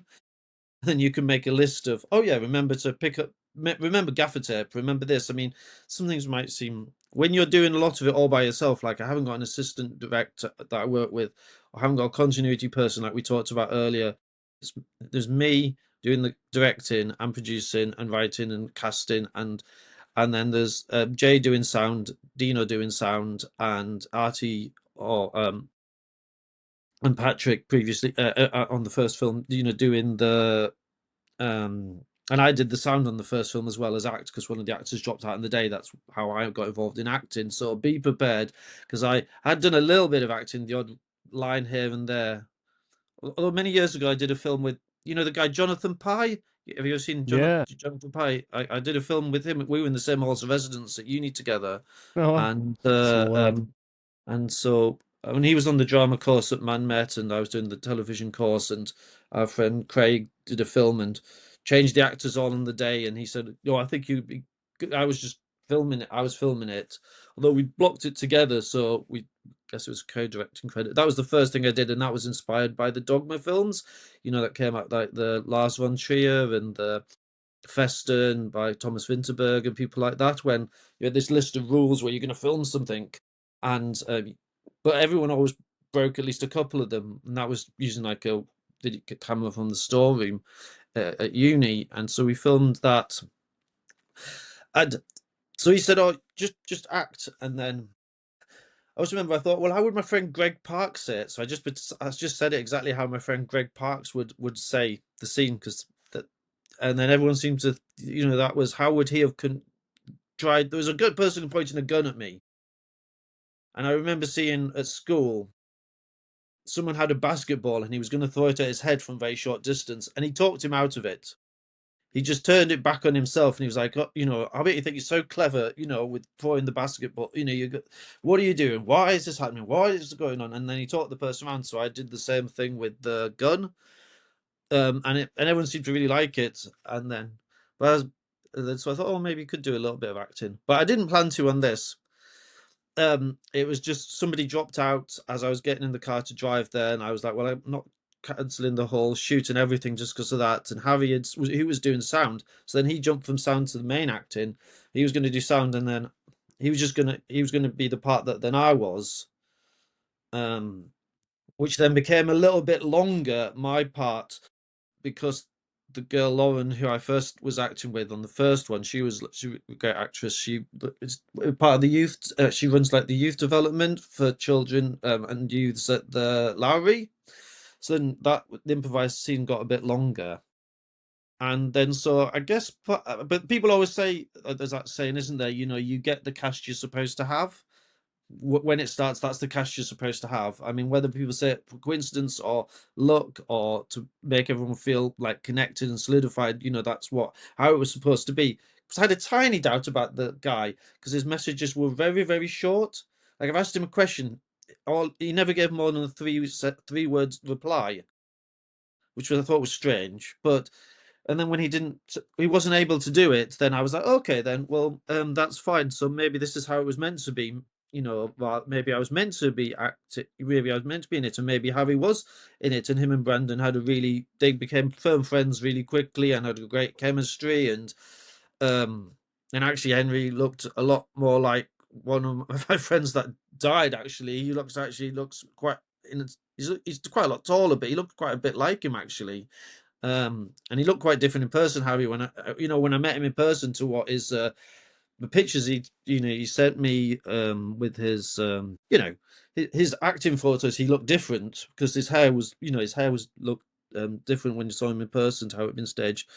So sometimes there's all films that have compromises and changes from any script, and all acting performances of changes from what you started once you get in the room with the director and camera, and the limitations draw up. But that doesn't mean the contradiction has to be spun negatively. Just that things can change. So be open-minded to be fluid and flexible, and don't be 100% set in about how that necessarily is. I mean, another thing, maybe I mentioned, like we as I say, we filmed the Tuesday, the Wednesday, the Thursday, and your bit the Friday. So then we're hoping to do then another scene. If anybody knows any haunted house, write in the comments below. If you know any good locations of a haunted house or a warehouse or somewhere that could be like a spooky location, because that's one of the things we're looking for at the moment. We've had a few suggested, which I've emailed, and so we'll see about that. I mean, I thought it was just the other story with how you said, how did it start fake news? I did film it a long time ago, the first bit of fake news with Christine, Carla McKinnon, Phoebe, Carla McKinnon. Her dad directed Hideous Kinky with Kate Winslet and Small Faces and her sister produced like Touching the Void, which won a BAFTA for best documentary about people going to Everest. She used to go to Sheffield University, was a good friend of my friend Conor McKee, who I started making films with quite a while ago. We shot it all in Manchester, and again, on the day I had to act in it, someone didn't turn up, so I acted in it. But then that tape burnt in a house fire. If you look in the end of the credits, it says this is a reshoot I of this. remember So we that. never got ready to finish editing it. And I was just telling Patrick it at Kino Night, which is short film night, Kino Film Manchester, Manchester's original short film night, going since 1995.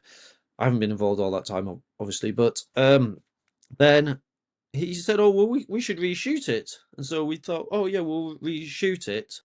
And then so we tried to keep it. Well, we did keep it under 10 minutes. With it's about 11. And then, as I said, then the actors. So in terms of like the flexible and how things can change, and then the Brandon and Ashley, they were like, "Oh, we should do some more. Can we do? Let's do some more." And it was like, "Oh yeah, I could find the more." And then now, as I say, it could go to try for TikTok, but then also we're getting up to where, without repeating ourselves with the rushes, we're getting up to like about 50 minutes. If you just have it on the timeline, there's almost 50 minutes. So now it's like, could that lead to other opportunities? For the script.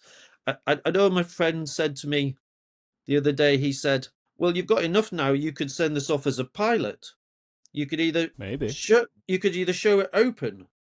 You open all the information out in the storytelling, and then you have all the funny bits, and that's what a comedy is. You open things out so people know everything so they can laugh. Or you could, with a couple of tweaks with the editing, you could have more of a thriller. Then you withhold the information, which is probably would work better. Do you think that TikTok series that you watched was better because it only had you had to keep getting new little bits of information deed out to you, so then you wanted to know what was going next to get to the end? Is that how that kept you hooked on it? Yeah, I mean, I suppose so, but I don't really know why it was addictive. I think it's just because it's short form content and it's trashy but fun. Maybe like I would never ever choose to sit down and watch that as a full length film by choice, but the short form kind of trashy vibe of it drew me in, and now I want to know kind of thing. So there's something there. I don't know what it is, but So did you watch it on your phone or did you watch it on a laptop? phone.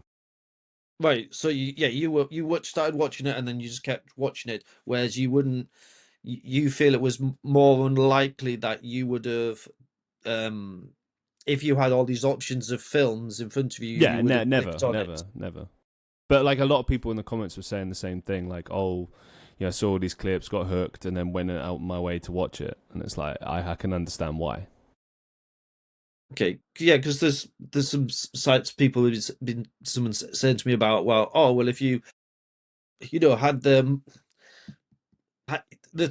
if you like the short film of like the first one, then the second one that we're doing, then the third one they get to a haunted house. If you know put those three together, and then you could you could then If you were gonna do it, the way to do it would be, yeah, pick out the fun comedy bits, but pick out specifically cliffhangers, like endless cliffhangers that force you, like, oh, if you want to see the ending, watch the film, watch more, and it's frustrating as fuck, but it would drive traction towards the full length or the short film or whatever you decide to do with it. So my advice, if you're going to go down that route, is use TikTok as a form of advertising for it and push people to go watch the full film via those short clips.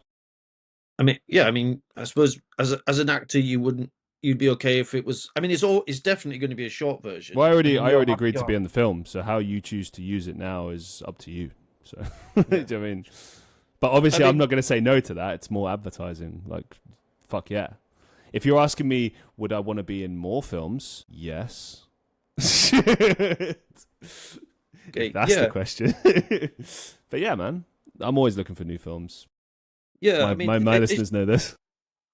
no. I mean, it's just yeah. I mean, it's just like with the new editing program I got, it's just Mm. so fast, and it just gives you so all these. It's not doing it for you. It's not like I'm doing AI editing. I will say that clearly. I'm editing it myself. But it just seems It's to giving you offer these. suggestions. It's Yeah. got suggestions, and it just seems. Why not? Go for it, man. So I think yeah, I think it could be it's positive. I mean, there's that other thing that I've heard about this week. I don't know if you've heard about this, but I'll just tell you about it in case you're interested, or your listeners are interested. One thing I've seen that again, the younger people, not to sound like I'm a whatever, but The that kids. the way that the kids where they're doing their short films is they're making the short film. The thing is a bit like how it used to be said that cinema. Oh no, I'll just say it first, then I'll do the analogy after. It's like they're making short films, and then they're wanting to then make behind the scenes content of how they made the short films, and then they're putting that if you want to see how I made my short film, you have to then click on a button and pay to see. Have you heard this? This is Yeah, just a new thing that's I've heard. exactly what I was referring to. Oh, Yeah. because then obviously people are like, well, what in the comments like, why? How is this happening? And then I suppose it's and people saying, oh well, that person who's acting in their film is like 100,000 or 1 million followers, so therefore Well, they have. yeah, but this is where the part of the problem, though, isn't it? Like, who cares how many followers someone has? That doesn't have I a know. I bearing on kind of. whether or not they're a good actor or not. Do Yeah. you know what I No. mean? No. That's what I mean. I agree with you because that's like can be the thing. Somebody might not be a good actor, but they have That's what lots people of care about. followers. Like the most common question I get as an actor is, "What would I know you from?" Which like undermines the 7 years of acting I've had Yeah. in working in projects all around the entire world. It's like, oh, because I'm not a fucking Hollywood actor, that means I'm not a good enough actor for you, does it? Fuck you to all the people that ever asked me that question and are continuously pester actors with questions like that.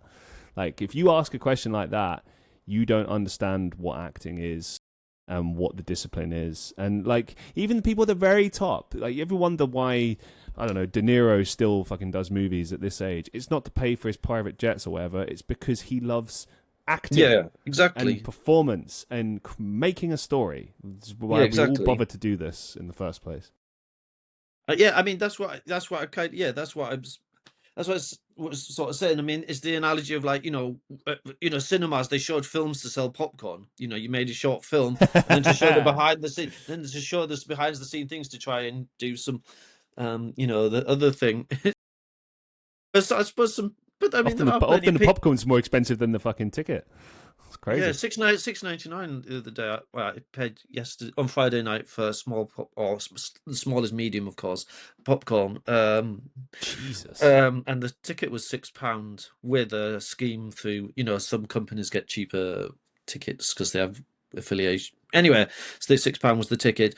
But yeah, but I think, some filmmakers, some actors don't have any, they're mysterious. They're not on, they're not on social media. So there's that other side of the coin as well. They have them, I think it's different audiences, I suppose. If people are looking at the social media numbers rather than their acting tapes or just watching what other short films they've been in the past, then My point is about they status.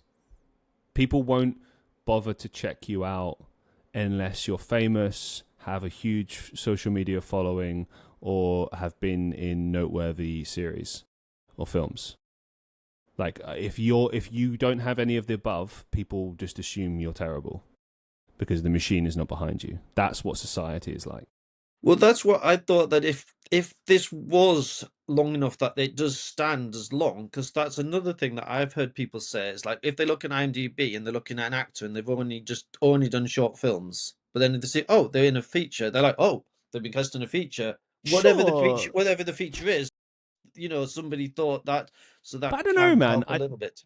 Over the last 10, 15 years, short films have been becoming more and more respected. You know what I mean? Like there's so many award-winning short films that have won awards, even like the Oscars and shit like that, or maybe the BAFTAs. I don't know. One of the major film festivals that isn't like one of the main ones. I can't remember which one, but there is like an award for short films. So it's like it's Well, yeah, becoming of more course. Yeah. prestigious. Oh, yeah. I mean, there is certainly like Oscars. I mean, I'm not saying that. I mean, I love short films. I mean, I watched nearly 1,000 last year to program the Kino Film Festival. It So is a big one for actors. I mean, like I was technically part of a feature. I don't know if it ever was aired or not, but I acted and got paid for it and did it. But it was a foreign film, and I have no idea to this day if it's been released. And that's a frustrating thing for me as an actor as well. There's so many projects I've done over the years that have never been released, never seen the light of day. And then what you see online is what was chosen to be released. And it is what it is. But I'm always looking for opportunities to be. I can say from the actor's perspective, like obviously being part of a feature is huge. Like you want that. You want to do as much as possible. That's kind of the goal, really. yeah, well, you're a great actor. I thought you did Thank you. a fantastic, job and performance when with the acting in the role in the fake news. Thanks for the So opportunity. yeah, so that I would, recommend you to act, and if you want to, I, if you want him to act, but if you want to see more of the acting, I think there's going to be soon like a little clip on Instagram, Oh, fun. which will be So on you're trialing this short clip thing there, and then you're going to try it on TikTok. Is that right? Or is that just like a little teaser thing? a little teaser, but because with the TikTok thing, I'm still researching as to whether it's best to have a separate account for the film or just I mean, I don't have very many followers on TikTok. No, I drive it haven't. all in the same place. That's what Or I tried. do you mean set up? So not your personal Like, TikTok account, but a film. I have a TikTok account that's called Rich Howe Okay. 180 or something like that. And I don't have loads of things. I put some things about films. Sometimes I go to a gig and I film 30 Mm. seconds of a song and then just press go into it Are so it you doesn't able take to up live any of my stream phone. yet? I haven't tried to do. I haven't tried, so I don't know. Do you have to Okay. have a certain number of I think it's followers to be over able to do that? 1,000 or something like that. No, Maybe. I'm not. I haven't got 1,000, but that's what I mean. But so I mean, do I start a new TikTok then call it fake news MCR or fake news movie Manchester, for example, or do I keep going with the one I've got because I need so I'll have to start and get a new email address to do a new one. You know, I have to start get a new email I address. guess it's up to you, man. I don't know. No, I mean, I'm It's your just call. talking out loud. I mean, just answering your question. Am I going to put it on TikTok? So I don't know whether to put it on now or whether to wait till I've got all the content ready Oh, get the and film then done start putting. first. Yeah, yeah, You yeah. get the Get your. or get the bits done, and then it has the momentum of like when it's finished, or whether to go with the Well, momentum whilst things are happening. look at it like this: like you get your film done, you've got your finished narrative. Because I imagine you want to do the whole film festival thing, putting out short, all the standard stuff Yeah, that you do I in want to films, right? send it to the short film festivals. Right. So I would say do it after all of that, and Yeah, pick a place that you want to release it. wherever the platform that you want to have it released on, and then do this, like, essentially, because it's essentially an advertising run, is it not? You have all these different shorts that are pushing traffic to, well, where can I see this film? I need to see this film. Where? And then it's like there's a link there or something, Well, yeah. So I mean, if you want to find out more, like and subscribe at Fake News Movie, MOVIE, and that's on Instagram, and then there's also behind the scenes shoots. We've got loads of great behind the scenes shots. So that's Fake News, MOVIE, no gaps, no capitals, and just Fake News Movie. There we are. And TikTok is at Rich Howe, HOWE, RICHHOWE 70. That's the TikTok. And make a new one. Make fake news. Consistent. Yeah, that's what I'm thinking. So it's the get the consistency of the name. So yeah, please. Also, you can jump into the hashtag of fake news. You can get traction from that, which is just kind of waiting there, really, isn't it, for the taking? Yeah, well, yeah, that has occurred to me. Yeah, there we are. So that'd be good. And Kino Film Festival for all Northwest filmmakers who made a short film. Look at our Facebook or Instagram page. We are going to show some films in March and April and May. So if you made a film in the last 2 years or 18 months and it's less than 20 minutes long, have a look. There's a few things to fill in. There's like 10 questions or 10 little bits of information we need, and just send us the link. We're interested to see it. Will be so that's, send it in now or next month, and there'll be a screening in the last 2 weeks of March, and then one in April and one in May. So we'd love to see your work. So yeah, happy days. Yeah, that'd be good. Excellent. Thank you very much. What's the best advice you've ever received? I was about to say something, but I don't know if it's good advice, because I don't know if I've really followed it. But I remember Charlie, my scriptwriting tutor, who's written a scriptwriting book that's quite good, actually, Charlie Movitz. His daughter Eleanor actually is one of the BBC Manchester. She does like the BBC reports. Remember he told us you can't eat integrity. But I don't know if I've tried to go against that a bit, but I tried to be really have a lot of integrity. But he used to say that about writing, actually, no, that's a whole probably longer conversation. But I don't know if that's the best bit of writing. I don't know. I think maybe just to be flexible or have an open minded and try and have empathy. I guess maybe try and be somewhat authentic. I don't know. Keep things in focus. Don't forget to white balance. A beginning has a middle, and a film has a beginning, middle, and end. Not always in that order. Just keep at it. If you want to do it, if you want to do it, films or acting or music, and it's in you, you will do it, and just find a way to do it, or keep doing it. Whereas if it's not a burning desire in you, maybe there are other things that you can, maybe also look at. I don't know. What's the biggest life lesson? Oh, sorry. You still going? No, sorry. I don't think I've ever been asked that question before. So those were just ideas that popped in my head. Not sure what the best advice, to be honest, I've ever received is. Thanks for sharing. What's the biggest life lesson you've learned so far? Maybe it's a bit like what we talked about the other day. Time only happens once. One of the ideas of fake news, especially with the bank robberies, is it better to regret something you have done or something you haven't? You can only spend your time or spend. I mean, some people might spend money. I don't want to sound capitalist in a way, but you can only do your time once. So do you go to that gig and then have to put it on your credit card, or do you not and then plan for the future, or do you always think about tomorrow, or is it today? That's, there's no right or wrong answer with that. That's always like the the delicate, the balance. I mean, I once paid money to go and see the Rolling Stones, and I tried to forget exactly how much I paid for that ticket. But the Rolling Stones might not be around forever, and I knew and so I reasoned it to myself that I could walk to Old Trafford from my house and not spend any money on food or drink. So, which I did buy a cider, but you know what I mean. We're all on this ride. This You only get 50 summers. That's a piece of advice I heard somebody say. We only have 50 summers on average that we get to decide what we're going to do. Because until we're about 18, our parents in theory can stop us. And then once we get to a certain other age, are you still able to do that? So if you want to make films in those 50 summers, or you want to mountain bike, or you want to try and play music festivals, whatever, I don't know.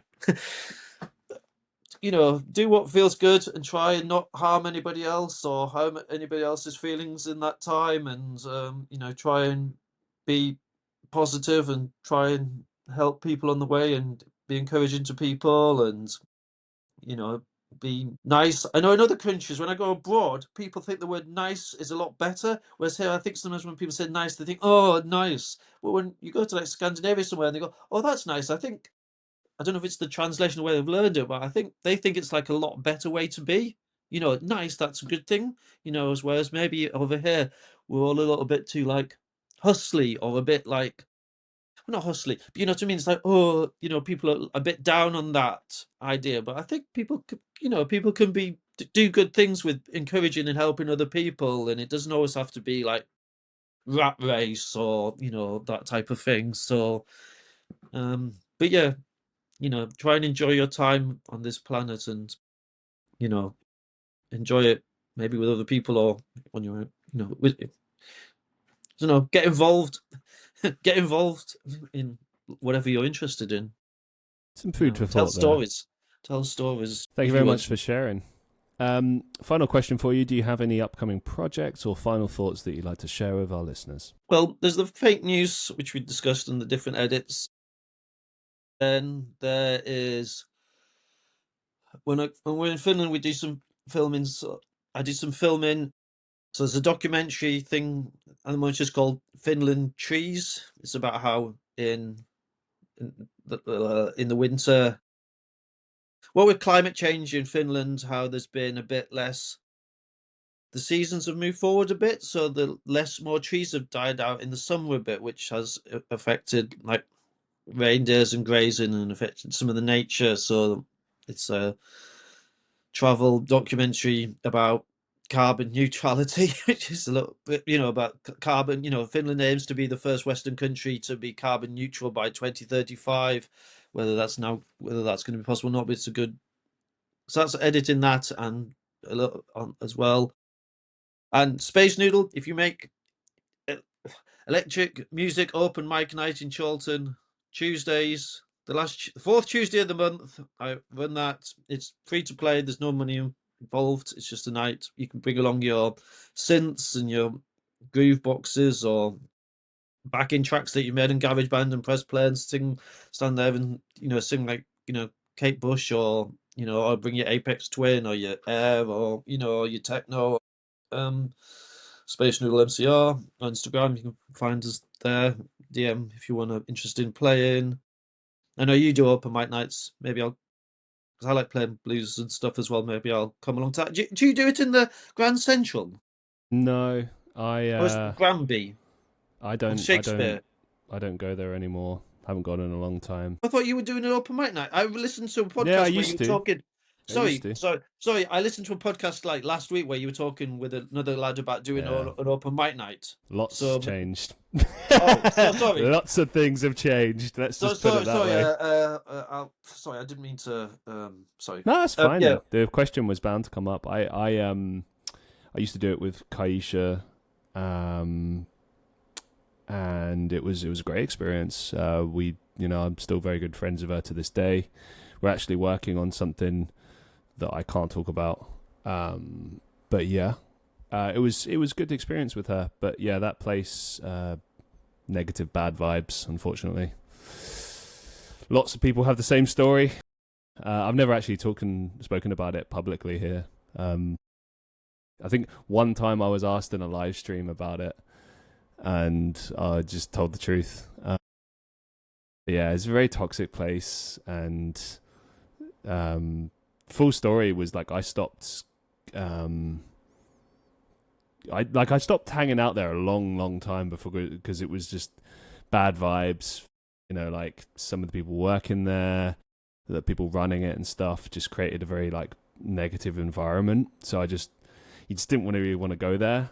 And I just went there to do the open mics, and work with Kaisha. And Kaisha is like really good vibes. Like she was like a positive light in a negative situation kind of thing. But then, you know, she just wasn't able to facilitate it anymore in that sense. So I was like, all right, see ya. And then she carried it on for a little bit, and then she ended it. And I think they still do it with like other people now. I don't know. That bar, they barred me from there and all their associated businesses because I asked for a free drink on an open mic, and they couldn't. Like, it was really weird. Like, they changed their policy. It used to be like you could just have like any drink within reason. And then like I asked politely, because they had like, this is the thing, they have like crazy turnover. They like fire people left, right, and center. Like every week it's new bar staff. They must have gone through like 80, 90 people in like 3 years. Right. Yeah. If you ask around, particularly in the open mic circuit, about people that have played there, people that work there, whatever, people will have all the positive things to say about Kaisha, but the place, not so much. There's people that refuse to go there. I don't hate the place. I don't really care, to be honest. But let it be known that I got barred from there by the family of the people that work there because they said I was rude to bar staff. And like all I did was ask, okay, so I can't have this. What can I have? I literally just asked it like as a normal question. And then when they basically, like the person in question who barred me, like was just kind of aggressive towards me, and they were always aggressive towards me. Maybe they don't see it that way. I don't know. But given that I was just a guy who occasionally like went there and like did this open mic for a while, like I didn't really even know this person. And when they barred me, they said the reason was because of that incident. And it's like, you bar people for like swearing at your staff or being aggressive or smashing windows or causing a disturbance. You don't bar them because they asked for a free drink and you didn't like that. And then she said that apparently, what was it? She said she knows what I say behind her back or something. And I was like, I don't know you. Like, I know of you. I know like who you are, kind of, but we had like maybe like less than 3 conversations ever, and it was like to do with the open mic stuff. Like, you know what I mean? I didn't know her as a person. I still to this day don't have any ill will. Like, I don't know you. So I was like, I remember when it happened, I happened to go, last year was like one of the worst years of my life, and it's apparently continuing this year, so yay. No, I'm sure things will get better. Yeah, I hope so. Sorry, carry on. So it like when I got barred, it was like at a really shit time, and I just had to laugh. I was like, oh, of course this happened, and for like a stupid reason as well. Like there's what? Maybe you don't want to give those people your money anywhere then for drinks. Well, this is the thing. I stopped going there a long time ago because it just wasn't cool anymore, and it was bad vibes, and like everyone that used to drink there drinks around the corner at the Salisbury. Shout out to the Salisbury. We love the Salisbury. Oh, yeah, I've been to Salisbury for years. Yeah. I mean, Salisbury never treat anyone like that, like ever. I've never had one bad experience in the Salisbury pub ever, but I've had countless in Grand Central, like millions of bad experiences. Used to go there before Rockworld sometimes or after gigs. Yeah, there's millions of places to drink that are cool alternative places. Salisbury Rebellion is a really great venue and a bar that puts on really good bands and music, and it's right around the corner. Yeah, I Um, saw the Nirvana tribute band. If they play again, go and see them, because just to hear those songs mega loud was just amazing. I think they were Absolutely. from Norwich. I think came from Norwich. Although I was under the impression they'd come from Chicago. So either I'm wrong or this other person I spoke to there's wrong. But whichever I saw a they really sound good live amazing. band there called Blythe. The drummer works at Salisbury, actually, funnily enough. Blythe. And Blythe, they're really, really good. I've seen them twice now. They're fantastic. But the first time I saw them was at Rebellion, and I know there's a really good sound system at Rebellion, and just get Yeah. really good bands on. Yeah, my friend's band Barbarian Hermit played, although they're not playing anymore. They had a farewell gig, but yeah, that was good. I know Marky Ramone's playing on Thursday, which I'm interested in. One of the original Ramones is playing drums there, and other people are doing the songs, so it would be fun. Or I haven't decided if I'm going to go yet, to actually see those songs played, like do do do do, next one do do do, 1 2 3 4, and then do do do do. That's on Thursday. May or may not go, but Awesome. that sounds fun. Yeah, well, yeah, we've moved venues at the open mic once. Anyway, but yeah, but Dulcimer is a good place, and that's where we filmed some Yeah, fake it's a cool news, little and vibe there. Dulcimer's, and it's a Dulcimer in good Chorlton, for place. anyone who doesn't know. It's a Great bar, great place, venue. good place, and thanks for that, and yeah, well, so did you say you're doing some more recording this year? You on some more music recording and things? Yeah, so this year I'm currently working on getting sort of EP singles out, and I'm also laying down the foundations for my next album. I've got it all kind of laid out now. I've got the songs. I just need to get into a studio and get it done. So I'll probably record that maybe in summer or something like that. And I'm aiming for a 2027 release. But, again, we'll see what happens. But I do have music already recorded for this year. And I'm just kind of planning on like when and how it will be released and stuff like that. I might also record some more songs this year, just extra stuff.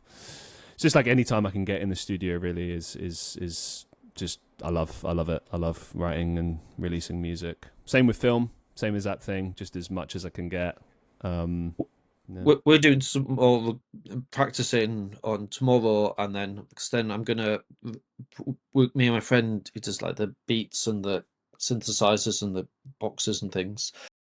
Then we're going to perform the song that then the people were watching in Dulcimer. We're going to do that at the Ah, yeah, yeah, yeah. next open mic night on the 27th, Tuesday the 27th. And we call ourselves Mythical Brewery. We're not quite sure why else. Sometimes we drop the early just a Mythical Brew, or rock and. Well, you can find us on Spotify as Rock and Roll Richard, because people always call me Rock and Roll Richard because I always used to be like wearing a leather jacket, and if I was at a dance club or a rave or something, like, what's Rock and Roll Richard? Or well, people just started calling me in art school Rock and Roll Richard, so various people started calling me because I always used to wear a black leather jacket. At one time, or also on Bandcamp, which is a great place to put music and find alternative Absolutely. musicians or things. So Rock and Roll Richard on Bandcamp, or Mythical Brewery. You can Google and find it there. So that's the good ways to support artists without labels. But yeah, I think I've got 77 songs on Bandcamp, or 77 including some of the more jazzy or jams or electronic jams and things. There's songs there going back a long time, really, but yeah, all different genres from folky blues to noisy guitars and synthesizers and grunge and Britpop and all Awesome sorts of stuff. different things. So there's some ways to find out. So some of them be on the soundtrack, and there's some albums on there that are literally just sound like soundscape. The instrumental albums. There's two or three. So if anybody's looking for film music, you'd always look on there. There might be some. I know some of the people have used the odd track in films before, but yeah. So yeah, fake news movie as well on Instagram. Like and subscribe. I saw you were having a joke on one of your other podcasts about making sure people said to do the like and subscribe bit at the end. So I just make sure I say that. So you're talking to the American lad about the story writing, storytelling. So that was the last I'm one. always bad for it because I get lost in the conversation and just focus on the content. And I know you're supposed to always remind people, but I always kind of assume that people, if they're really interested, they will. They'll want to hear more, surely. But yeah, please like, share, and subscribe. Follow us on Spotify. Check out my Patreon. Check out all of Rich's work. You go do the things. Links are in the bio. I've made it so easy to find me online. There's no excuses.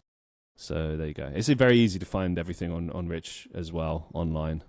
So there you go. Well, hopefully, I mean, some of the names aren't exactly the same, but hopefully people are. So definitely on TikTok, I'll get a fake news movie one rather than being like. I think that's a good idea. It's been a pleasure having you on the show. Thank you so much for being on the show. Thank you. Thanks for having me. No worries. I wish you all the best. It's been a pleasure. Yeah, really good way to start a Sunday. Yeah, good or Sunday lunch. Yeah, glad to hear it. And to all the listeners of the Christian Reeve podcast, I hope you enjoyed this episode as much as I did. Make sure to check out Rich's work and my own as well. And as always, be safe, be well, and I'll see you in the next one.